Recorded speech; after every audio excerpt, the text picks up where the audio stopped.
Hello friends, आज हम एक नए चैप्टर स्टार्ट करते हैं जिसका नाम है ग्रेविटेशन। ये एक शॉर्ट नोट हम बता रहे हैं और ये हम मान कर बढ़ा रहे हैं कि आप पहले से पढ़ चुके हैं। ठीक है, मतलब पहले से आप अच्छे से पढ़ चुके हैं, बस आप ये समझ रहे हैं। मतलब ये एक शॉर्ट नोट है जो एग्जाम टाइम के लिए आपको यूज़ करेगा। तो हम ये मान कर पढ़ा रहे हैं कि आप पहले से पढ़ चुके हैं। तो चलिए स्टार्ट करते हैं। सबसे पहला जो टॉपिक है वो है न्यूटन्स लॉज ऑफ ग्रेविटेशन। देखिए, न्यूटन्स लॉज ऑफ ग्रेविटेशन क्या कहता है कि एक मास m1 है, एक मास m2 है। ये के बीच की डिस्टेंस जो है वो रेडियस r है। तो ये इसके ऊपर फोर्स लगाएगा, ये इसके ऊपर फोर्स लगाएगा, जो कि दोनों फोर्स की वैल्यू इक्वल होगी, जो होगी जी m1 m2 upon r square. ठीक है, तो ग्रेविटेशनल फोर्स की वैल्यू क्या होगी, जी m1 m2 upon r square. कैसे आया, आपको पता है कि f is directly proportional to m1 m2 inversely proportional to r square होता है। तो एक कांस्टेंट आया जी जिसको बोला गया ग्रेविटेशनल कांस्टेंट, जिसे हम बोलेंगे यूनिवर्सल ग्रेविटेशनल कांस्टेंट। और जी की वैल्यू जो होती है वो होती है 6.67 इंटू 10⁻11 न्यूटन मीटर स्क्वायर पर केजी स्क्वायर। मैं आपको पहले बता दूं, तो जितना भी चीज़ इसमें लिखा हुआ है वो कहीं ना कहीं क्वेश्चंस में इस्तेमाल हुआ, तो आपको एज सच याद होना चाहिए। ऐसा नहीं कि आप निकाल सकते हैं, ठीक है निकाल सकते हैं, हमें पता है निकाल सकते हैं, लेकिन एग्जाम टाइम में इतना नहीं होता कि आप निकालें तो मतलब नहीं आपको याद है, इसका मतलब आपको वो क्वेश्चन नहीं कर पाएंगे क्योंकि समय ज़्यादा लेगा। ठीक है, तो जी की वैल्यू क्या है 6.67 इंटू 10⁻11 न्यूटन मीटर स्क्वायर पर स्क्वायर। ठीक है, अब एक आगे बात करते हैं vector form of gravitation. Vector form of gravitation में क्या है, मान लीजिए एक मास m1 है, एक मास m2 है, इनके बीच की जो सेपरेशन है वो r है। तो इस मास का ओरिजिन से दूरी मान लो r1 है, m2 का इस ओरिजिन से इसके मान लो डिस्टेंस है r2। ठीक है, अब ये r1 है, ये r2 है। अब देखिए, ये इसके ऊपर फोर्स लगाएगा जिसकी वैल्यू होगी F21, force on 2 due to 1। ये इसके ऊपर फोर्स लगाएगा जिसकी वैल्यू होगी F12, force on 1 due to 2। F12 F21 समझ में आया। अब देखिए, हम इसको अगर R1 मानते हैं, इसको R2, तो अगर हम इसको x वेक्टर मानते हैं तो this plus this is equal to this, vector law of addition. तो जो इसकी वैल्यू आएगी वो आएगी R2 माइनस R1। तो R21 vector is equal to R2 minus R1। तो ये जो वेक्टर होगा वो होगा R21 which is R2 minus R1। और जो ये वेक्टर होगा ये वाली इसी तरह ये भी होगा R1 माइनस R2 मतलब R12। समझ में आ गया। अब इसके फोर्स की बात करते हैं, तो देखिए फोर्स कैसे आता है कि हम मान लो पहले मैग्नीट्यूड लिखते हैं, फिर यूनिट वेक्टर से मल्टीप्लाई करते हैं, फिर यूनिट वेक्टर को मल्टीप्लाई करते हैं, फिर ऊपर आर वेक्टर अपॉन मैग्नीट्यूड करते हैं, यूनिट वेक्टर को एक्सपेंड करते हैं। फिर उसके बाद में क्या करते हैं, यहाँ पे देखेंगे आपकी यहाँ F12 है, यहाँ पे F21 है, तो हम क्या करते हैं बाद में फिर इसको 1 2 करते हैं तो यहाँ पे माइनस आ जाता है। तो देखिए F12 vector is equal to what, minus g m1 m2 upon r³ into r12 vector. कैसे आया, जी m1 m2 upon r square रहा होगा, हमने इसको यूनिट वेक्टर से मल्टीप्लाई किया तो ये एक वेक्टर बन गया जिसे हम बोलेंगे एफ वेक्टर। अभी अगर ये हाँ 1 2 है, यहाँ पे मान लो 2 1 है, तो इसको मल्टीप्लाई करेंगे तो आर वेक्टर बनाएंगे अपॉन R21 का मॉड लिख देंगे। अब यहाँ पे देखो R21 जो है ये है, तो यहाँ पे फोर्स क्या लग रहा है, F12 लग रहा है। तो अब इसको 1 2 की टर्म में लाने के लिए हमें पता है कि R21 जो होता है वो नेगेटिव होता है R12। क्यों, तो ये देखो इधर डायरेक्शन अपोजिट है, तो इसको 2 1 को 1 2 करने के लिए यहाँ पे माइनस लाएंगे तो ये क्या हो जाएगा 1 2 हो जाएगा।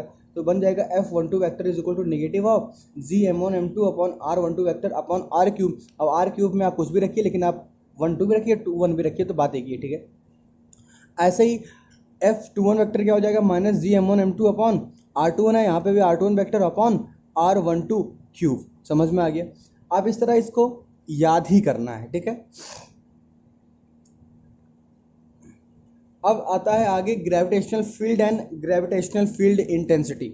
इसका मतलब क्या होता है कि मान लो कोई पार्टिकल है, ठीक है, वो अपने तरफ एक ग्रेविटेशनल फील्ड बना के रखा है, तो अगर कोई मास इसके पास आया इस फील्ड के अलोंग, तो ये जो फोर्स लगाएगा इसकी पर यूनिट मास की जो वैल्यू होगी वही होगी इंटेंसिटी। सिंपल शब्दों में यही है। तो intensity is equal to F/m। अब इंटेंसिटी भी एक फोर्स है, वेक्टर क्वांटिटी है, तो फोर्स एक वेक्टर क्वांटिटी, तो इसका जो डायरेक्शन होगा वही इसका डायरेक्शन होगा। इंटेंसिटी की अगर बात करते हैं यूनिट की, तो न्यूटन पर केजी होगा। ठीक है, अब बात करते हैं gravitational field intensity for different points. ठीक है, अगर बात करते हैं फॉर पॉइंट मास, अगर पॉइंट्स मास की बात करेंगे तो मान लो एक पार्टिकल है जिसका मास m है, P पॉइंट पे हमें इंटेंसिटी पता करनी है, जो कि हमें पता है कि इस डायरेक्शन में होगा, और ये डिस्टेंस मान लो r है, तो इंटेंसिटी इज इक्वल टू क्या होगा, F/m है, तो इंटेंसिटी की वैल्यू क्या आएगी, Gm/r स्क्वायर। कैसे आया, GM1 M2 upon r square होता है, बाई एक एम कर देंगे तो एक एम कर देगा तो क्या आएगा, GM बाई आर स्क्वायर। तो intensity is equal to GM by r square. अगर इसको वेक्टर बनाना है तो इसको आर कैप से मल्टीप्लाई करना होगा, लेकिन यहाँ पे नेगेटिव आर कैप से मल्टीप्लाएंगे, क्यों मल्टीप्लाई करेंगे, क्यों, क्योंकि आप देखिए अगर इसकी इंटेंसिटी डायरेक्शन ये है तो लेकिन ये आर वेक्टर तो ये होगा ना, तो डायरेक्शन क्या है, अपोजिट है। समझ में आ गया। तो इसको अगर एक्सपेंड कर देंगे तो I vector is equal to minus of GM by r cube into r vector. समझ में आ गया। अगर बात करते हैं स्फेरिकल सेल की, तो मान लो ये स्फेरिकल सेल है, एक पॉइंट यहाँ पे है, एक पॉइंट यहाँ पे है, एक पॉइंट यहाँ पे है, ठीक है। तो ये क्या हुआ, ये अगर आर लेते हैं तो GM बाई आर स्क्वायर होता है, तो यहाँ पे जब आर स्क्वायर आएगा तो ये इनवर्स प्रोपोर्शनल होगा, तो GM बाई आर स्क्वायर, तो आर अगर ज़्यादा है तो ये इनवर्स होगा। तो देखिए आर से जब ज़्यादा हो रहा है तो ये इनवर्स हो रहा है। सरफेस पे आ जाएंगे तो ये वैल्यू कैपिटल आर हो जाएगी, तो यहाँ पे r is equal to r हो जाएगा, तो GM बाई आर स्क्वायर हो जाएगा सरफेस पे, ठीक है। यहाँ पे देखिए आउटसाइड है, सरफेस पे GM बाई आर स्क्वायर हो जाएगा। अब ये नेगेटिव डायरेक्शन में क्यों, क्योंकि देखिए आर वेक्टर ऐसे है और आई वेक्टर ऐसे है, ठीक है। अब बात करते हैं इनसाइड बात करते हैं। अगर देखिए हम किसी पॉइंट इनसाइड आर की वैल्यू क्यों ले लिए, तो GM बाई आर स्क्वायर होता है ना, तो ये मास कहाँ है, किसके वजह से यहाँ पे फील्ड आएगी, किसी की वजह से नहीं, क्योंकि यहाँ पे मास क्या है, नहीं है। तो यहाँ पे अगर इसको इंक्लोज करेंगे तो यहाँ पे कोई मास ही नहीं है, तो यहाँ पे M की वैल्यू क्या होगी, 0, तो इलेक्ट्रिक फील्ड इनसाइड क्या हो गया, 0। तो इलेक्ट्रिक फील्ड इनसाइड क्या हो गया, 0, where r is less than r. मतलब कि electric field intensity r is equal to r से लेकर पीछे, सेंटर से लेकर कहीं पर भी इलेक्ट्रिक फील्ड इंटेंसिटी क्या है, 0 है। समझ में आया। ये हो गया फॉर स्फेरिकल सेल। अगर हम बात करें फॉर सॉलिड स्फीयर, तो देखिए अगर यही सॉलिड स्फीयर होता, अगर यही क्या होता, सॉलिड स्फीयर होता, ठीक है। अगर हम इस पॉइंट की बात करते हैं, इस पॉइंट पे बात करते हैं और इस पॉइंट पे, तो देखिए यहाँ पे अगर बात करेंगे तो इसको पॉइंट मास मार लेंगे, इसकी वैल्यू आर हो जाएगी, तो बाई आर स्क्वायर हो जाता। तो देखिए अगर आउटसाइड की बात करेंगे तो GM बाई आर स्क्वायर होगा, r is greater than r है, तो देखिए आर से जब ज़्यादा हो रही है तो आर इस इनवर्स में आ रहा है, ठीक है, GM बाई आर स्क्वायर, ठीक है। अब सरफेस पे आएंगे तो ये जो आर स्क्वायर है ये कैपिटल आर बन जाएगा, देखिए यहाँ पे कैपिटल आर हो जाएगा, यही वैल्यू कैपिटल हो जाएगी, तो GM by r square capital r square हो जाएगा। और अगर इनसाइड की बात करेंगे तो मान लो हम किसी पॉइंट इनसाइड की बात किए, किसी पॉइंट इनसाइड की बात किए, तो क्या इतना जो मास होगा, क्या ये इस पॉइंट पे इंटेंसिटी शो करेगा, तो इसका मास जो होगा वो रख देंगे M डैश अपॉन आर, हमने माना आर स्क्वायर। तो अगर ये M डैश की वैल्यू निकल रखते हैं, कैसे रखेंगे, हमें पता है density is equal to mass upon volume, तो mass is equal density into volume, वो सब करके जब हम वैल्यू रखेंगे तो यहाँ पे जो वैल्यू आती है वो आती है GM r upon r cube, where r is less than r. और मुझे पता है जो आई है GM बाई आर क्यूब तो कांस्टेंट है, तो electric field intensity inside directly proportional to r. अगर यहाँ पे आर की वैल्यू 0 कर दे, मतलब कि अगर हम सेंटर पे पहुंच गए तो वहां पे इलेक्ट्रिक फील्ड इंटेंसिटी क्या होगी, सेंटर पे 0, ठीक है। एक्चुअली हम ग्रेविटेशनल फील्ड इंटेंसिटी की बात कर रहे हैं, सॉरी, ठीक है। अब देखिए यहाँ पे सेंटर पे क्या आ गया, 0, तो देखिए सेंटर पे 0 आ गया ना। अब जब r is equal to r तक जाते हैं तो ये देखिए डायरेक्टली प्रोपोर्शनल में शो कर रहा है, और जिसकी वैल्यू सरफेस पे GM बाई आर स्क्वायर यहाँ कैपिटल आर स्क्वायर हो जा रहा है, और आगे चल के GM by small r square हो जाए तो मतलब इनवर्स में हो जा रहा है, तो क्या इस तरह जा रहा है। तो ये इसकी सॉलिड स्फीयर की क्या बन गया, ग्राफ, ठीक है। अब देखिए नेगेटिव ग्राफ में मतलब यही कि आर वेक्टर अगर ऐसे है तो इंटेंसिटी वेक्टर कुछ ऐसे है। समझ में आ गया। अब हम बात करते हैं एक्सेलरेशन ड्यू टू ग्रेविटी के बारे में। देखिए अब हम बात करते हैं इसके बारे में, एक्सेलरेशन ड्यू टू ग्रेविटी। मान लीजिए ये देखिए मास है ना, अर्थ है, अर्थ का मास मान लो m ही है, इसकी डेंसिटी रो है, ये सेंटर से इस पॉइंट की दूरी आ रही है, रेडियस है अर्थ की, और किसी हाइट h पर हम पता करना चाहते हैं कि फोर्स क्या होगा। पहले क्या पता करना चाहते हैं, फोर्स क्या होगा, ठीक है। तो हम इस पॉइंट पे लिखेंगे, तो सेंटर से इसकी दूरी हमने मान लिया r, तो यहाँ पे जो फोर्स आएगा इन दोनों के बीच में वो क्या आएगा, F is equal to g M1 M2 upon r square होगा। अब इसको हम आर स्क्वायर को क्या लिख सकते हैं, आर ई प्लस एच का होल स्क्वायर, ठीक है। ये आ गया फोर्स। अब ये फोर्स आ गया, हम पता करना चाहते हैं इसकी एक्सेलरेशन क्या होगी, तो acceleration of that body is equal to force on that divide by mass of that body.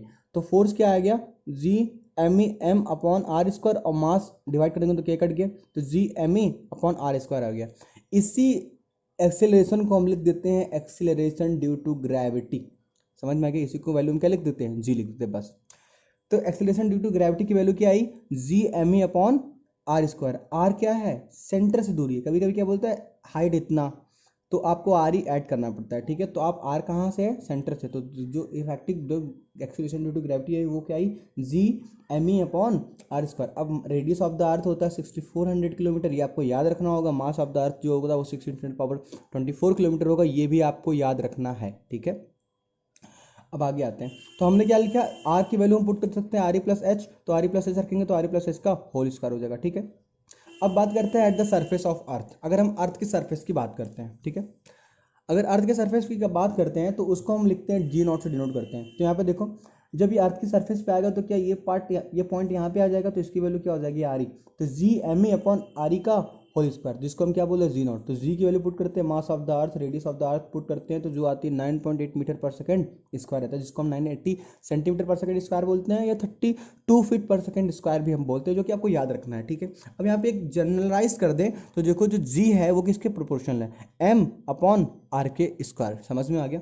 तो इसका अगर हम यूज़ करते हैं, और अगर हम फ्रैक्शनल चेंज की बात करते हैं, लेस देन 5% की बात कर रहे हैं, किसके लिए लेस देन 5% की बात, क्यों, क्योंकि हमें पता है कि जो ये जो फॉर्मूला है वो किसके लिए वैलिड है, लेस देन 5% के लिए, ठीक है। तो अगर हम लेस देन 5% की बात करते हैं तो यहाँ पे देखो, लेस देन 5% ऑफ 6400 किलोमीटर कितना हो जाएगा, 320 किलोमीटर। तो अगर 320 किलोमीटर के आसपास की वैल्यू दी हो तो आप ये फॉर्मूला यूज़ कर सकते हैं, ठीक है।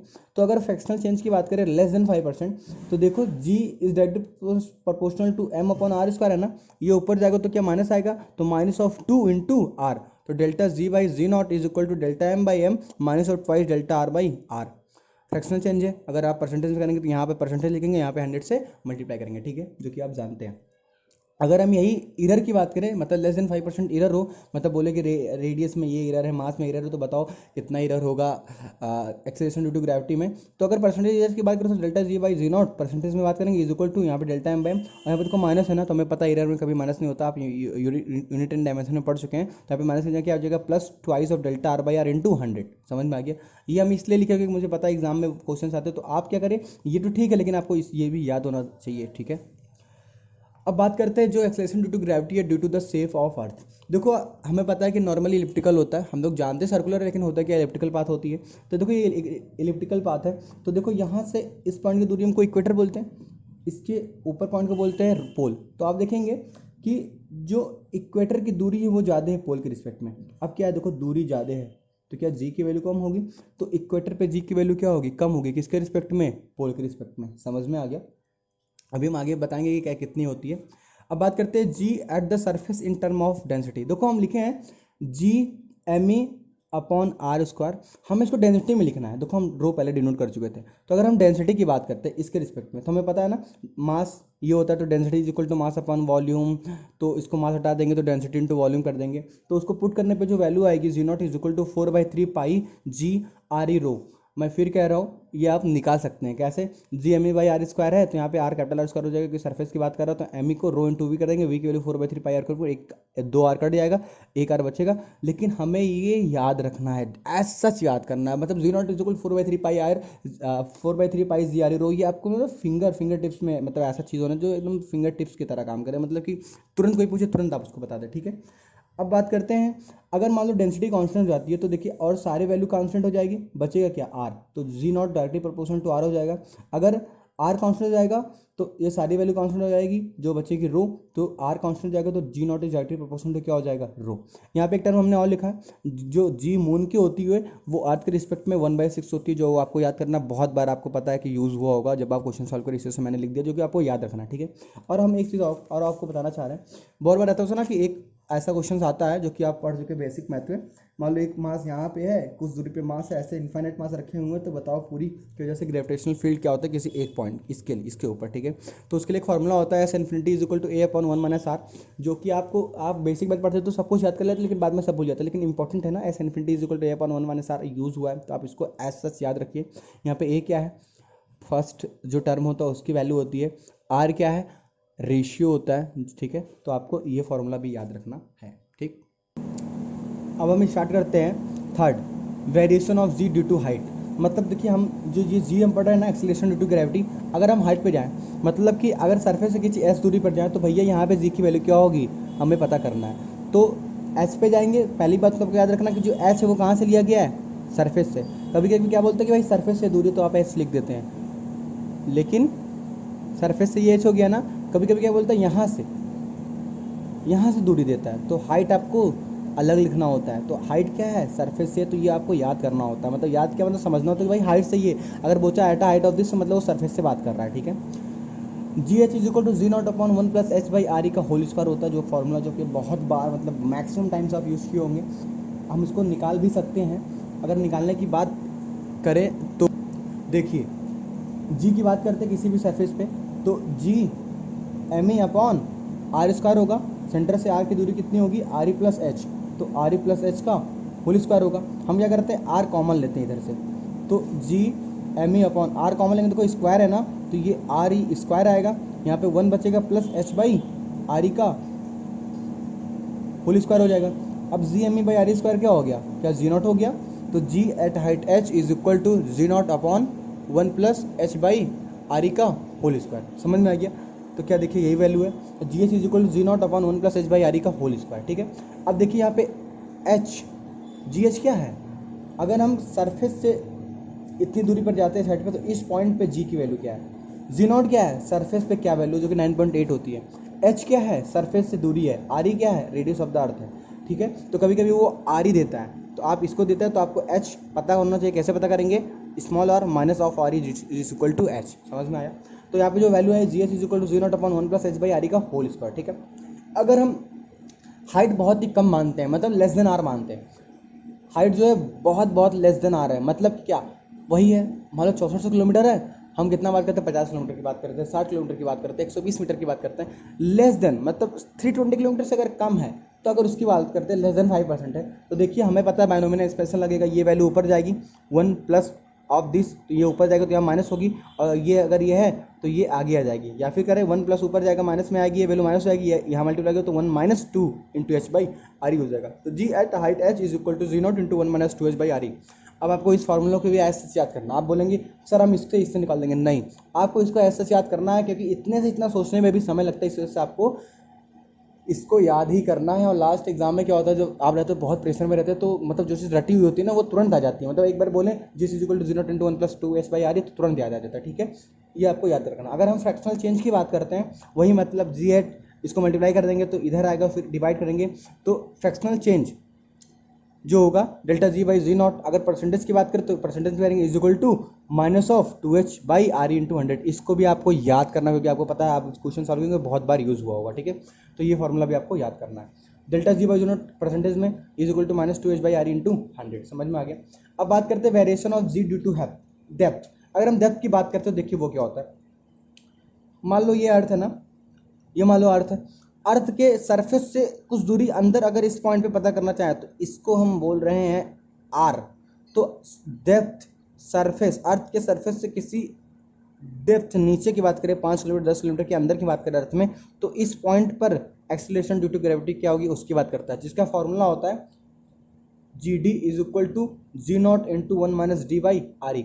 अब देखिए फॉर्मूला इस तरह मैं भी निकाल सकता हूँ, लेकिन निकालना कैसे ये मैं नहीं बता रहा हूँ, मतलब बता दे रहा हूँ कि जो हमने पढ़ा डेंसिटी वाला 4/3πs/r उसको हम इसके लिए लिखेंगे, इसके लिए लिखेंगे, डिवाइड करेंगे तो वैल्यू आ जाएगी, और यहाँ पे जो इसकी जब वैल्यू लिखेंगे तो इसका ये वाला मास लिखेंगे, डिवाइड करेंगे वैल्यू आ जाएगी, ठीक है।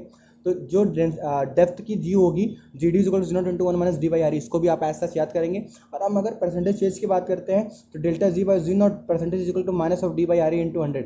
ये आप डी किसी भी वैल्यू के रख सकते हैं, 5 किलोमीटर 10 मिलो 500 किलोमीटर 1000 किलोमीटर, आर की वैल्यू 2r जो भी पूछे आप उतना वैल्यू रख सकते हैं, ठीक है। यहाँ पे देखिए डेप्थ क्या हो सकता है, डेप्थ क्या आर ई से कम ही होगा ना, आर से कम, तो आप यहाँ पे डी की वैल्यू कुछ भी रख सकते हैं, मतलब यहाँ पे आर ई की टर्म में कुछ भी रख सकते हैं, 5 किलोमीटर भी रख सकते हैं, क्योंकि हमने यहाँ पे बायनोमियल एक्सप्रेशन यूज़ नहीं किया, कोई भी एजम्पशंस नहीं माना। तो ये जो वैल्यू आई है, ये जो फॉर्मूला आया है, ये इसी से आया हुआ है, ठीक है। तो delta g by g not percentage equal to -d/r into 100। यहाँ पे डी क्या है, डेप्थ है, कहाँ से, सरफेस से, हाइट कहाँ से, सरफेस से। समझ में आया। आपको पता है बहुत बार देता है ना कि यहाँ से इसकी दूरी क्या है, तो आपको ये वैल्यू पुट करनी है, तो आपको आर ई माइनस ऑफ जो दिया है उसकी वैल्यू पुट करते हैं, तो ये आ गया डी। समझ में आया।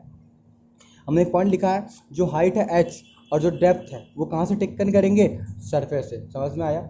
अब बात करते हैं g versus r graph for अर्थ।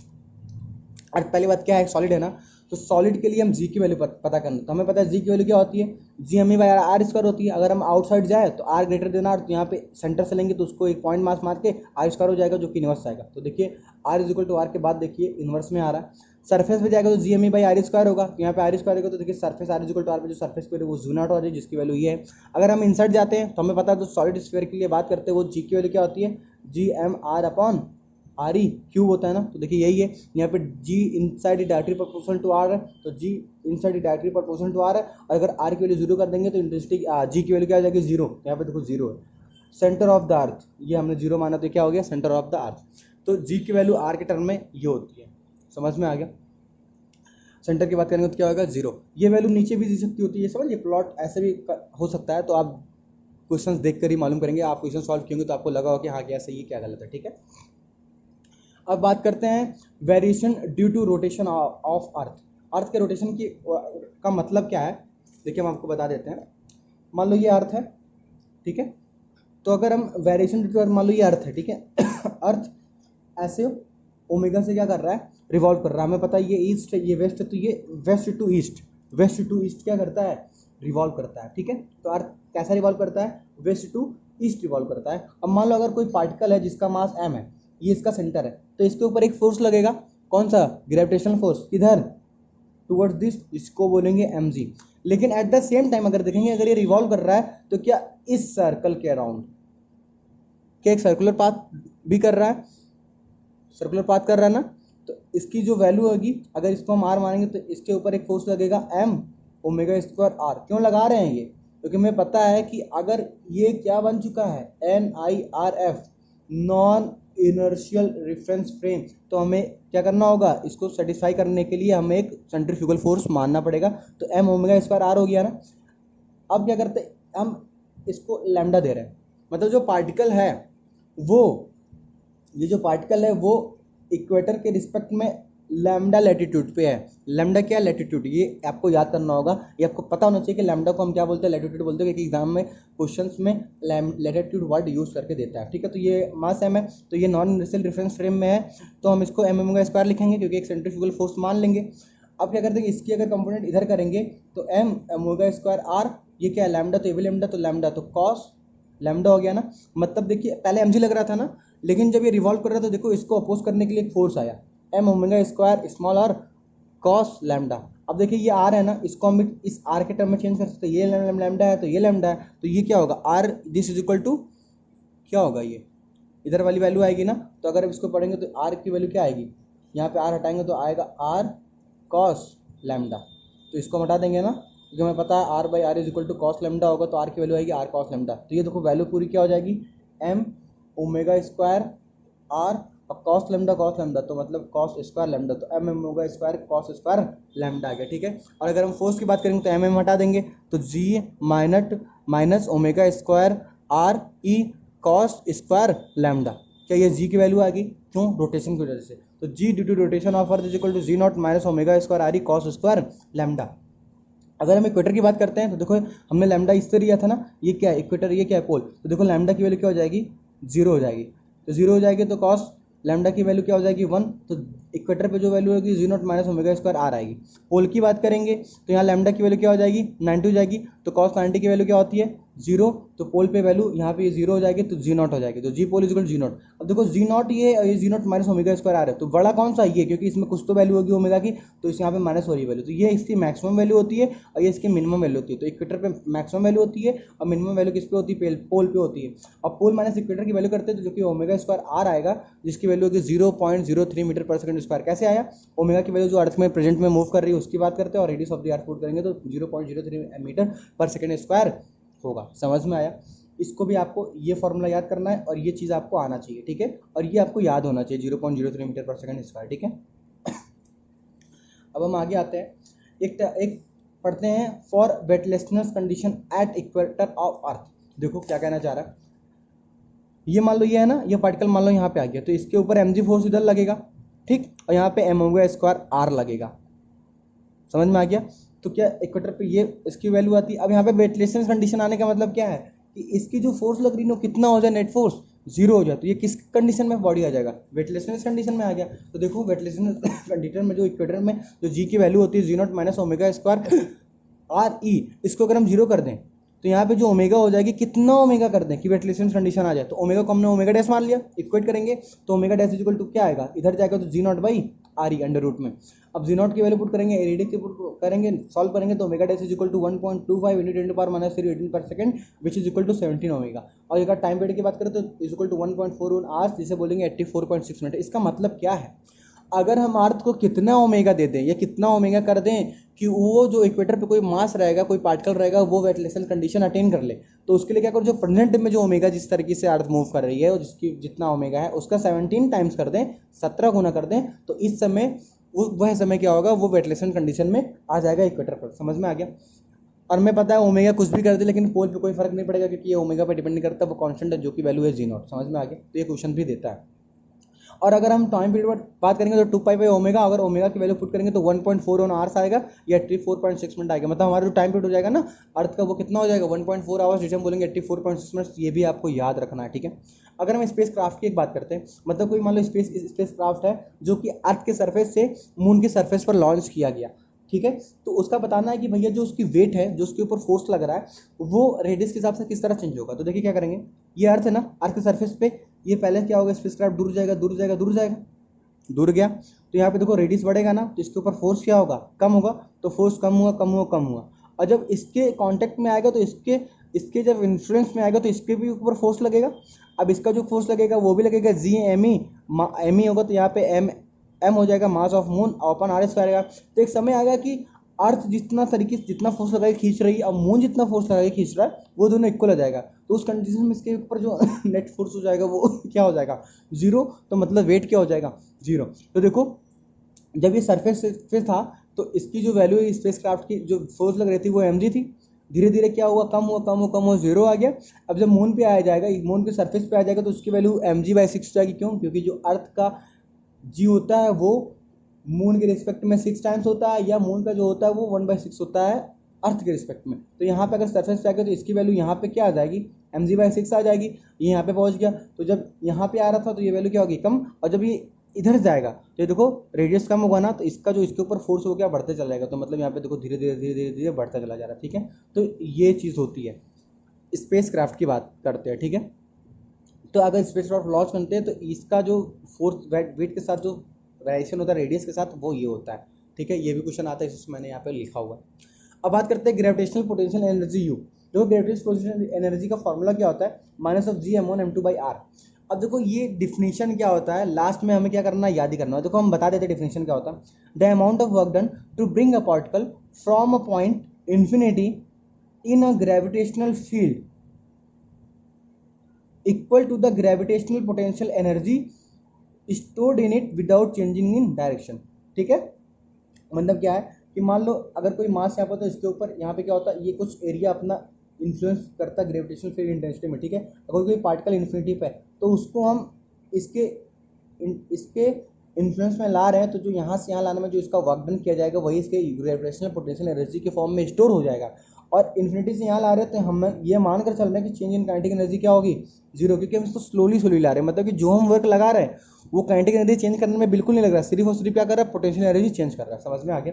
तो जो ग्रेविटेशनल पोटेंशियल एनर्जी का फॉर्मूला होगा वो होगा G m1m2/r²। और साथ में क्या है, माइनस। और मुझे पता है माइनस का मतलब क्या है, ये एक अट्रैक्टिव है, ठीक है। अट्रैक्शन है मतलब बाइंड हुआ है, बाइंडिंग है। तो U = -G m1m2/r। और r की वैल्यू फिर वही बात करते हैं, मान लो इसके इन्फ्लुएंस में, इस मास के इन्फ्लुएंस में कोई कहीं पे यहाँ पे मान लो लाया तो ये r होगा। और ये r कहाँ से होगा, इस पार्टिकल के सेंटर से होगा। समझ में आया। तो r की वैल्यू क्या होगी, सेंटर में। अब क्या होता है कि हमने एक मतलब ठीक है, इसके इन्फ्लुएंस, ये मान लो कोई इन्फ्लुएंस था, यहाँ से इन्फिनिटी से हमने एक पार्टिकल लाया, दूसरा पार्टिकल लाया, तीसरा पार्टिकल आ गया। तो बोलेगा जब ये तीनों पार्टिकल आ गए तो ये तीनों पार्टिकल की एनर्जी क्या हुई। तो हमें क्या करना था, इसके बीच में G m1m2/r, इसके बीच में, इसके बीच में करना पड़ता है, ठीक है। तो इसके लिए पेयर्स कितने होते हैं, तो नंबर ऑफ पेयर्स = 10 × n-2।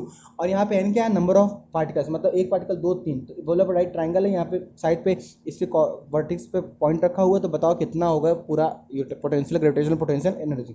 तो हमें पेयर मतलब एक पेयर ये, एक पेयर ये, एक पेयर ये, समझ में आया। तो number of pair is equal to n × n-1/2। n क्या, नंबर ऑफ पार्टिकल, जो कि आप यूज़ कर चुके होंगे बहुत बार फॉर्मूले में हेक्सागन वगैरह बना के।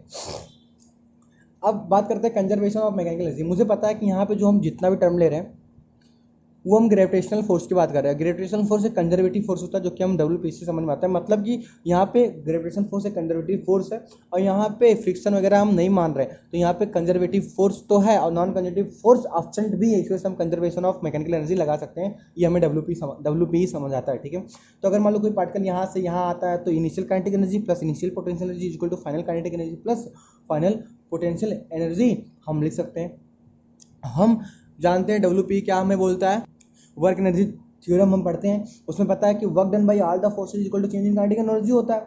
Work done by all the forces, यहाँ पे ऑल द फोर्सेज के नाम पे हम क्या लेंगे, एक्सटर्नल फोर्स लेंगे प्लस कंजर्वेटिव फोर्स लेंगे, जिसकी वैल्यू क्या हो जाएगा, चेंज इन काइनेटिक एनर्जी। हमें पता है ना, देखिए work done by all the forces is equal to change in kinetic energy. All the forces के नाम पे क्या है, एक्सटर्नल है और प्लस कंजर्वेटिव फोर्स है, work done by external plus work done by conservative is equal to क्या, change in kinetic energy आएगा।